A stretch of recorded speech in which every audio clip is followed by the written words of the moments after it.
नमस्कार, आपका स्वागत है हमारे इस ऑनलाइन क्लासरूम में। आज हम लोग डिस्कस करने वाले हैं इकोनॉमिक्स सब्जेक्ट को लेकर। जैसा कि आप सभी को पता है, आप लोगों के इकोनॉमिक्स के एग्ज़ाम बहुत ही नज़दीक है। तो आज हम लोग डिस्कस करेंगे short questions, long questions, very short questions and objective types. मतलब हर एक चैप्टर्स में कौन कौन से टॉपिक्स पढ़ने हैं, कौन कौन से क्वेश्चन आपको इंपॉर्टेंट लगते हैं, या फिर कौन कौन से एमसीक्यूज हैं जो उससे आने के चांसेस बहुत ज़्यादा हैं। तो आज हम लोग इस विषय के बारे में डिस्कस करेंगे अपने इस पूरे वीडियो में। तो चलिए स्टार्ट करते हैं आज का ये वीडियो। तो सबसे पहले हम लोग डिस्कस करेंगे जैक बोर्ड एग्जाम के लिए। जैक बोर्ड एग्जाम में चैप्टर्स जो माइक्रो और मैक्रो आने वाले हैं आप लोगों के लिए। तो माइक्रो इकोनॉमिक्स में सर हम लोग क्या क्या माइक्रो इकोनॉमिक्स में चैप्टर 1 में जो आप लोगों को सबसे पहले क्वेश्चंस पढ़ने हैं, आप नोट डाउन कर सकते हो। नोट डाउन करेंगे, सबसे पहला है what is economic activities and it's different types. तो सबसे पहले आपको इकोनॉमिक एक्टिविटीज के बारे में पढ़ना है। इकोनॉमिक एक्टिविटीज होती क्या है, चलिए डिस्कस करते हैं about the economic activities. Economic activities अगर सिंपल शब्दों में कहा जाए तो एक ऐसी एक्टिविटीज जिससे लोग धन कमाने के लिए करते हैं, मतलब अपने इनकम जनरेट करने के लिए करते हैं, ह्यूमन वांट को सेटिस्फाई करने के लिए करते हैं विद द लिमिटेड रिसोर्सेज। तो इकोनॉमिक्स में जानोगे कि इकोनॉमिक एक्टिविटीज के बारे में पूछा जाए तो विद द लिमिटेड रिसोर्सेज हम कैसे किसी भी काम को करते हैं और किसके लिए, ह्यूमन सेटिस्फैक्शन के लिए, मतलब एक इंसान सेटिस्फाई कैसे हो उस बारे में हम लोग चर्चा करते हैं। उसी सारी एक्टिविटीज को हम लोग क्या कहते हैं, इकोनॉमिक एक्टिविटीज कहा जाता है विद द लिमिटेड रिसोर्सेज। क्योंकि हम लोग को पता है हमारे यहाँ स्कार्स रिसोर्सेज है। अब सर ये स्कार्स रिसोर्सेज क्या होते हैं, मतलब सीमित संसाधन। हमारे पास बहुत ज्यादा चीजें नहीं है क्योंकि नेचुरल रिसोर्सेज जो हैं वो हमारे पास कम है। ठीक है, लैंड कम है हमारे पास, जो अगर आप वुडन की बात करें, लकड़ियों की बात करें, वाटर की बात करें, पानी की बात करें, तो ये सारी चीज़ें हमारे पास कम है और रिसोर्सेज भी हमारे पास कम है। अगर कोई भी नेचुरल रिसोर्सेज आप उठाकर देखो, जैसे पेट्रोलियम हो गया, कोल हो गया, हमारे पास ये सारी चीज़ें जो हैं वो लिमिटेड है। बट इसके जो यूजेस हैं वो बहुत ज़्यादा है ना। ह्यूमन वांट्स जो है वो बहुत ज़्यादा है। जैसे एक इंसान लकड़ी क्यों काटता है, ठीक है, वो पेड़ क्यों काटता है, तो बहुत सारे इसके यूजेस हैं। लकड़ियां क्या होती है, कोई खाना बनाने के लिए काम में लाता है, कोई घर बनाने के लिए काम में लाता है। हमारे यहाँ पेपर यूज होते हैं, पेंसिल बनते हैं, देखोगे घर बनाया जाता है, शिप बनाई जाती हैं। तो बहुत सारे यूजेस हैं, सब अपने वांट्स को सेटिस्फाई करने के लिए लकड़ियां काट रहे हैं। ठीक है, और लकड़ियों को बनने में, एक पौधे से एक पेड़ बनने में हमारे पास जो है 20 से 30 साल लगते हैं और उसे काटने में 20 से 30 मिनट भी नहीं लगते हैं, है ना। तो ये बातों को समझोगे, क्योंकि हमारे पास स्कार्स रिसोर्सेज और ह्यूमन वांट्स अनलिमिटेड है। तो इसी को सेटिस्फाई करने के लिए जो एक्टिविटीज की जाती है, जो बनाया गया, वो पूरा इकोनॉमिक्स है। ठीक है ना। तो यहां पर इकोनॉमिक एक्टिविटी समझ में आ गया। इसके टाइप्स अगर पूछे जाए तो आप लिख सकते हो कंजम्पशन, प्रोडक्शन और एक्सचेंज। ठीक है, यहां पर लिख दोगे कंजम्पशन, प्रोडक्शन और एक्सचेंज। कंजम्पशन का मतलब होता है किसी भी प्रोडक्ट, किसी भी पार्टिकुलर सर्विसेज को यूज करना, वो कंजम्पशन कहलाता है। ठीक है, प्रोडक्शन, देखोगे हम लोग प्रोडक्शन क्यों करते हैं, किसी भी चीज का उत्पादन करना, मतलब कोई भी नेचुरल रिसोर्सेज लेकर जो ह्यूमन वांट्स हैं, जिसको सेटिस्फाई करने के लिए हम लोग को उसके अकॉर्डिंग उस चीज को बना देना। जैसे फॉर एग्जांपल, अगर मेरे पास बैठने के लिए चेयर नहीं है तो मैंने लकड़ियां काटी, उससे चेयर बना दिया और मैं चेयर का प्रोडक्शन करता हूं। ठीक है, और फिर होता है एक्सचेंज, हम उसको पार्टिकुलर एक एरिया वाइज एक मार्केट में ले जाकर एक्सचेंज करते हैं। ठीक है, ये सारी एक्टिविटीज जो है इकोनॉमिक एक्टिविटीज है। दूसरा क्वेश्चन नोट डाउन करोगे फटाफट, explain the positive and normative economics. Positive economics क्या होती है और नॉर्मेटिव इकोनॉमिक्स क्या होती है। तो याद रखोगे, पॉजिटिव और नॉर्मेटिव इकोनॉमिक्स को हम लोग थोड़ा बहुत हम समझाने की कोशिश करते हैं। आप बुक से इसके नोट्स भी लिख लोगे, और अगर आप लोगों को नोट्स नहीं मिलती है या बाय द वे आप लोगों को नहीं समझ में आ रहा है सर इसके नोट्स क्या है, तो आप कमेंट करके मुझसे नोट्स के लिए भी कह सकते हो, मैं नोट्स आप लोगों को प्रोवाइड करवा दूंगा। ठीक है, देखो पॉजिटिव इकोनॉमिक्स का मतलब होता है क्या हो रहा है, क्या चल रहा है, एग्जैक्ट डेटा, हमारे पास जो प्रूफ हैं, वो सारी चीजें पॉजिटिव इकोनॉमिक, नाम से ही पता चल रहा है पॉजिटिव। नॉर्मेटिव मतलब होता है सजेशन, क्या होना चाहिए, वो सजेशन बेस्ड होता है। ठीक है, जैसे कि एग्जाम्पल के थ्रू मैं समझाने की कोशिश करता हूं कि अभी हमारे प्रधानमंत्री कौन है, नरेंद्र मोदी जी। ये पॉजिटिव है क्योंकि हमारे पास डेटा है, एक्चुअल डेटा है, और हमें पता है कि नरेंद्र मोदी जी हमारे प्रधानमंत्री है।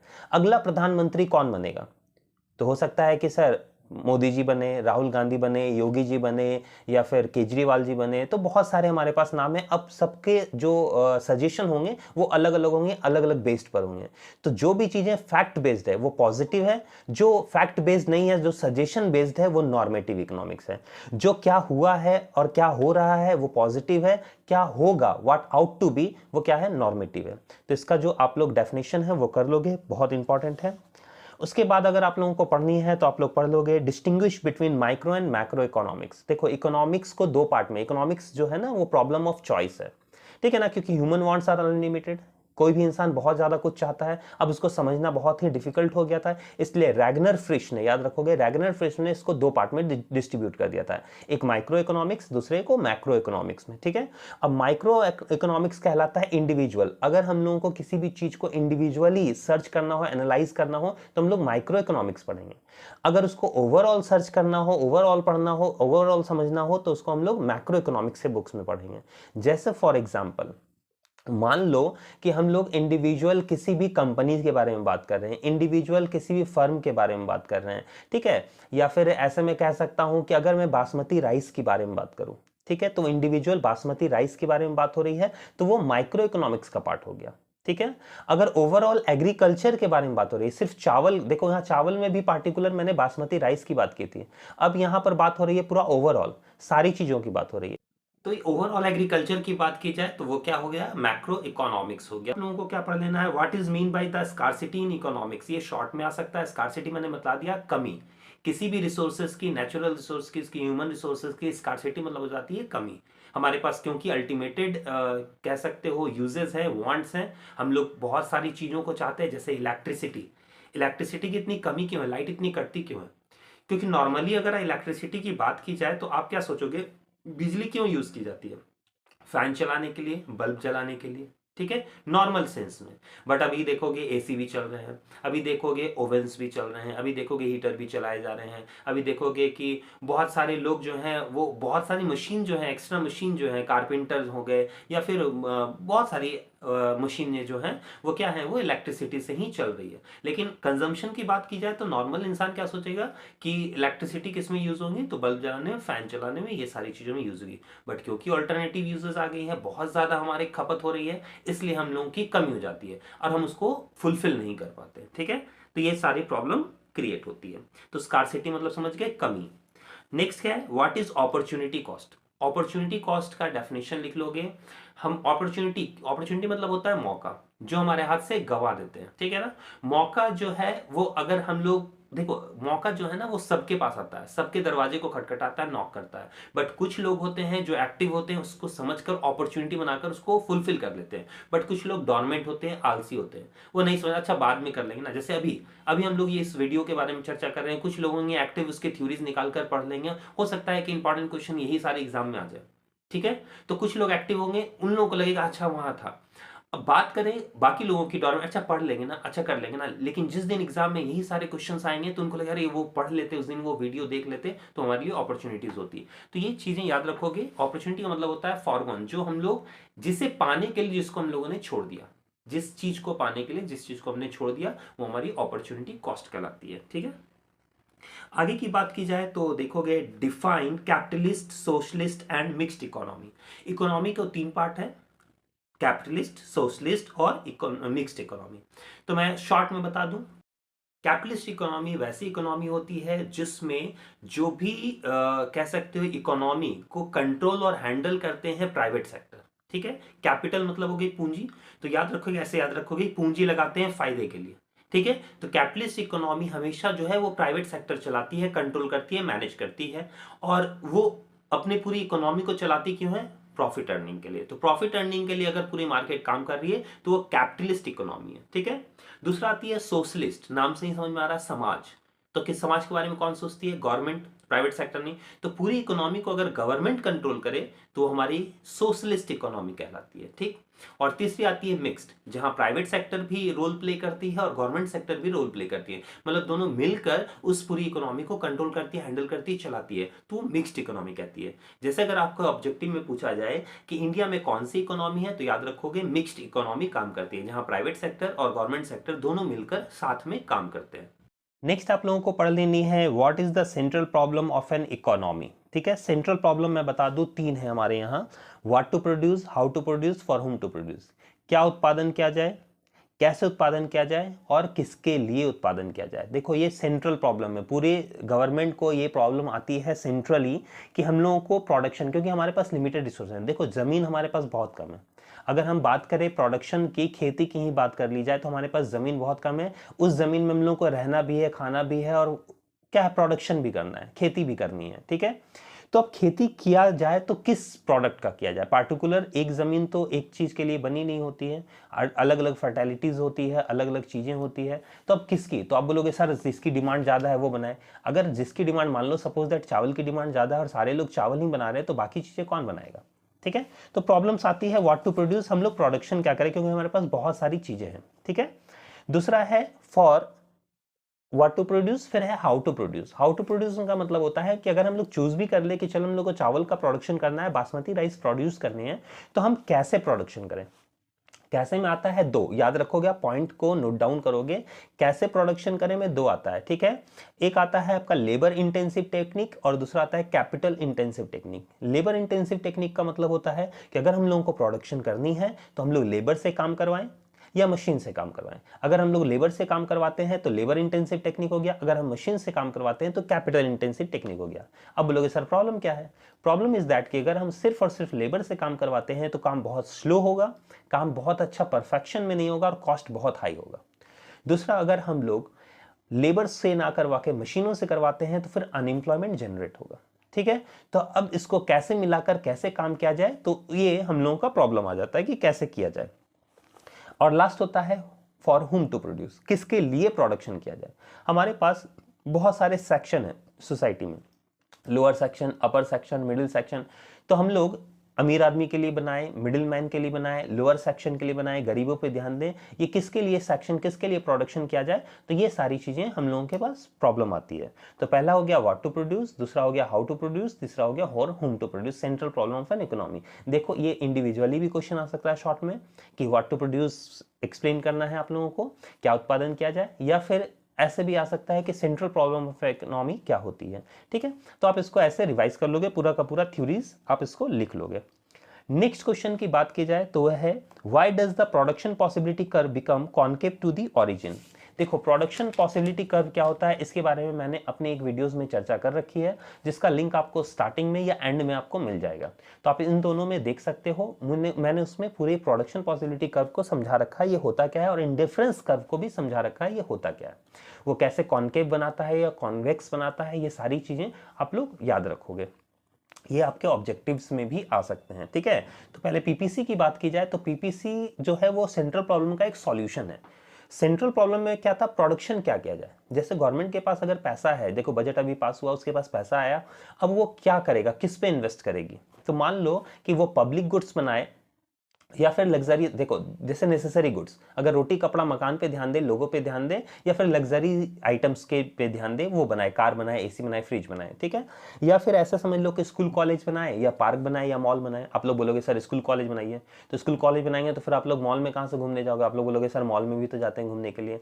ठीक है, ये तो सर सिंपल चीजें होगी। अब सबसे मेन आता है कि पब्लिक गुड्स बनाए या वॉर गुड्स बनाए। पब्लिक गुड्स मतलब अपने देशवासियों के लिए रोटी कपड़ा और मकान दे उस पैसे से, या फिर बाहर के लिए बम खरीदे, बारूद खरीदे। तो आप बोलोगे सर दोनों कर लेते हैं, बट हमारे पास आपको पता होगा कि उतनी फंड्स नहीं होते हैं, हमेशा जो बजट होती है वो डेफिशिएट में जाती है, मतलब माइनस में जाती है। ठीक है, हमारे पास उतने पैसे नहीं कि हम लोग दोनों चीज मैनेज कर पाए, तो हम किस चीज पे इन्वेस्ट करें। अगर हम बम बना लेते हैं तो हमारे लोग भूखे मर जाएंगे, और अगर हम लोग अपने लोगों के लिए रोटी कपड़ा और मकान पे ध्यान दें तो फिर क्या होगा कि सारे जो दूसरे देश हैं वो हम पर हमला कर देंगे, वो हम लोग पर क्या कर सकते हैं, कब्जा कर सकते हैं। तो हम लोग क्या इसका सॉल्यूशन निकालें।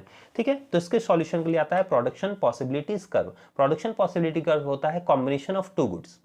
कहता है एक लिमिटेड रिसोर्सेज में, देखो इसका डेफिनेशन तो आप लोग कर लोगे, मैं इसको सिंपल शब्दों में सिर्फ समझा देता हूं कि प्रोडक्शन पॉसिबिलिटीज कर्व होता क्या है कि अगर हमारे पास लिमिटेड रिसोर्सेज हैं तो दो गुड्स का प्रोडक्शन साथ साथ कैसे किया जाए। ठीक है, जैसे समझ लो कि मेरे पास एक लैंड है, ठीक है, एक छोटी सी जमीन है, अगर पूरे में मैं चावल उपजाता हूं तो 100 क्विंटल होता है। अच्छा, उसमें दाल उपजाना है तो चावल को थोड़ा कम करना होगा। ठीक, अगर मान लो 10 किलो हमने दाल उपजाया तो चावल थोड़ा 90 किलो हो गया। फिर मैं अगर थोड़ा सा चावल, देखो दाल को अगर प्रोडक्शन बढ़ाना है तो चावल का प्रोडक्शन कम करना पड़ेगा। मतलब उस पूरे जमीन में अगर हमको दाल का प्रोडक्शन बढ़ाना है तो चावल का प्रोडक्शन कम करना पड़ेगा। समझ में आ रहा ना? तो एक को पाने के लिए एक को खोना पड़ेगा। ठीक है, तो यही प्रोडक्शन पॉसिबिलिटी कर्व बनाता है। देखोगे कर्व रहेगा उसमें, उसमें दिखाया जाएगा कि एक का प्रोडक्शन जो है, अगर हम लोग एक का प्रोडक्शन बढ़ा रहे हैं तो एक का प्रोडक्शन कम होगा, इसीलिए ये कर्व ऐसा बनता है। ठीक है, ये ऐसे बनेगा और ये कॉनकेव बनाकर ये कॉनकेव बनाता है। ठीक है, प्रोडक्शन पॉसिबिलिटी कर्व कॉनकेव बनाता है। ठीक है, और इंडिफरेंस कर्व कॉन्वेक्स बनाता है। ठीक है, देखो ये ऐसे बनेगा बाहर की ओर, वी की ओर, वैक्स वैक्स कॉन्वेक्स, ये ऐसे बनता है कॉन्वेक्स, और ये बनता है कॉनकेव। ठीक, तो ये इसके बारे में आप देख लोगे, आपको दिख जाएगा, मैं इसके नोट्स भी शेयर कर दूंगा, आप देख लोगे। तो ये कहलाता है production, production of two goods, कि अगर दो गुड्स को साथ में प्रोडक्शन किया जाए तो उसको हम लोग कैसे प्रोडक्शन करेंगे। इसका मैंने डिटेल वीडियो बना रखा है, आप उसमें देख लोगे। मैं तो अभी इंपॉर्टेंट क्वेश्चंस के बारे में डिस्कस कर रहा हूं। ठीक है, देखो इस दो चैप्टर्स में आप लोगों को इतने सारे क्वेश्चंस कर लेने हैं। ये क्वेश्चंस कर लोगे तो इससे बाहर नहीं आने के चांसेस हैं। अब इसमें देख लेता हूं कि ऑब्जेक्टिव्स क्या है। देखो हम लोग ऐसे ही दो दो तीन तीन चैप्टर्स को उठाएंगे और एक साथ इसके वीडियोस बनाएंगे। अगर आप लोगों को अच्छा लगता है और आप लोगों को लगता है हाँ सर नेक्स्ट वीडियो आनी चाहिए, तो फिर आप मुझे कमेंट्स करोगे, मैं उसके नेक्स्ट वीडियो बना दूंगा। और इसमें अगर कुछ सुधार करने की कोशिश है तो भी आप मुझे बताओगे कि सर इसमें ये प्रॉब्लम्स रह गई थी, आप इसको सुधार कर दो। इसलिए मैं एक वीडियो पूरा नहीं बना रहा हूँ, शॉर्ट शॉर्ट वीडियोस बना रहा हूँ, ताकि आपको जिस चैप्टर में प्रॉब्लम हो आप उस चैप्टर को देखकर उसको क्लियर आउट कर सकते हो। ठीक है, चलिए फटाफट चलते हैं इसके ऑब्जेक्टिव्स की ओर। तो चलिए सबसे पहला क्वेश्चन हम लोग डिस्कस करने जाते हैं। सबसे पहला क्वेश्चन कहता है who said economics is a science of wealth. Science of wealth किसने कहा था? तो देखोगे इसके ऑप्शंस आपको दिए जा रहे हैं, ए मार्शल, बी रॉबिन्सन, सी एडम स्मिथ और डी नन ऑफ दिस। तो इसका जो राइट आंसर है वो है एडम स्मिथ। देखो एडम स्मिथ जो है ना वो फादर ऑफ इकोनॉमिक्स भी हैं। अगर कोई पूछे कि फादर ऑफ इकोनॉमिक्स कौन है, वो है एडम स्मिथ, और इन्होंने ही इकोनॉमिक्स का एज अ वेल्थ बताया था डेफिनेशन में, इनके डेफिनेशन जब पढ़ने जाओगे तो। ठीक है, नेक्स्ट क्वेश्चन की ओर अगर हम लोग ध्यान दें तो नेक्स्ट क्वेश्चन हम लोगों का कहता है consumer behaviour is study in. ठीक है, कंज्यूमर बिहेवियर को किस में स्टडी किया जाता है? Micro economics, income theory, macro economics या नन ऑफ दीज। तो याद रखोगे कंज्यूमर इंडिविजुअल की बात हो रही है, हम लोग पहले ही डिस्कस कर चुके हैं। इंडिविजुअल के बारे में अगर चर्चा होगी तो वो माइक्रो इकोनॉमिक्स का पार्ट है। तो micro economics is the right answer. Next question की अगर हम लोग बात करें तो नेक्स्ट क्वेश्चन आपके स्क्रीन पर दिख रहा होगा,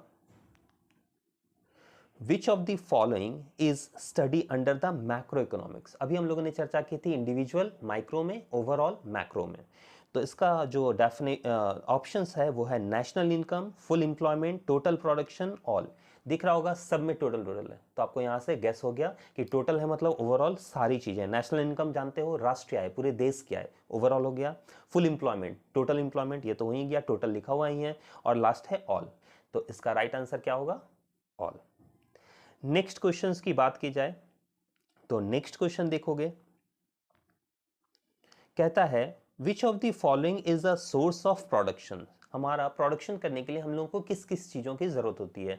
तो याद रखोगे यहाँ land, labour, capital, all of these, ये इसका राइट आंसर होगा। हम लोगों को जमीन की भी जरूरत होगी, कैपिटल की पूंजी की भी जरूरत होगी, और लेबर्स की भी जरूरत होगी। विदाउट लेबर हम लोग काम नहीं कर सकते। तो लैंड, लेबर और कैपिटल जो है ये सोर्स ऑफ प्रोडक्शन है, तो इसका आंसर क्या होगा?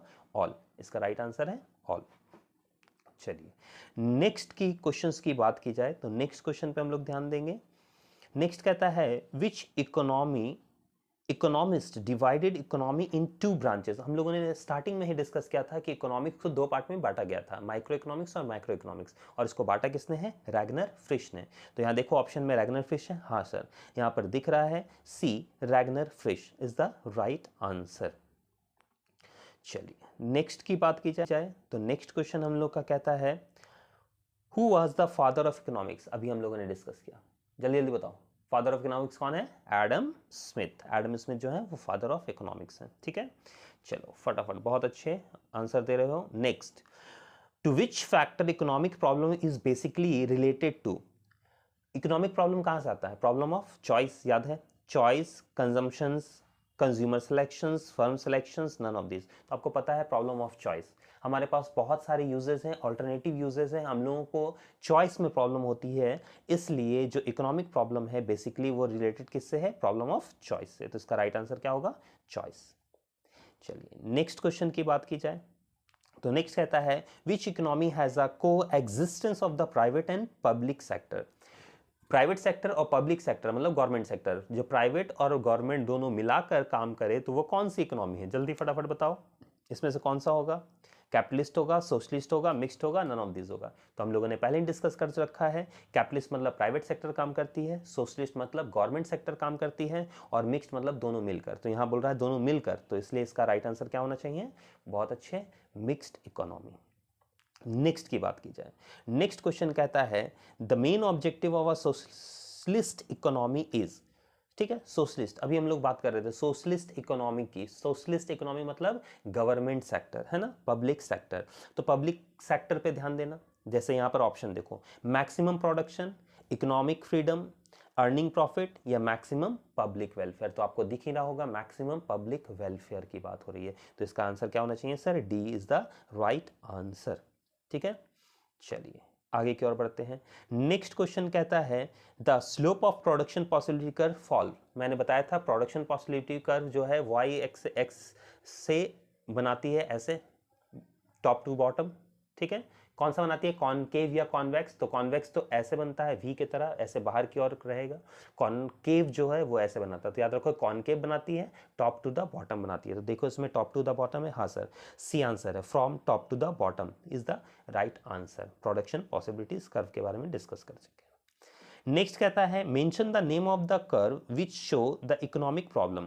इकोनॉमिक प्रॉब्लम, तो ये मैंने बताया था प्रोडक्शन पॉसिबिलिटीज कर्व जो है वो हम लोगों को सेंट्रल प्रॉब्लम को सॉल्व करने में मदद करता है। तो production possibility curve is the right answer. तो ये कुछ क्वेश्चंस थे, आपके ऑब्जेक्टिव्स थे चैप्टर्स 1 और 2 को लेकर, माइक्रो इकोनॉमिक्स को लेकर। आई होप कि आप लोगों को पसंद आए होंगे, और अगर कुछ प्रॉब्लम्स रह गए हों, कोई डाउट रह गया हो, तो आप इसे डिस्कस कर सकते हो कमेंट सेक्शन में कमेंट करके, ताकि मैं दूसरे अपने वीडियो में इसको इंप्लीमेंट कर पाऊँ।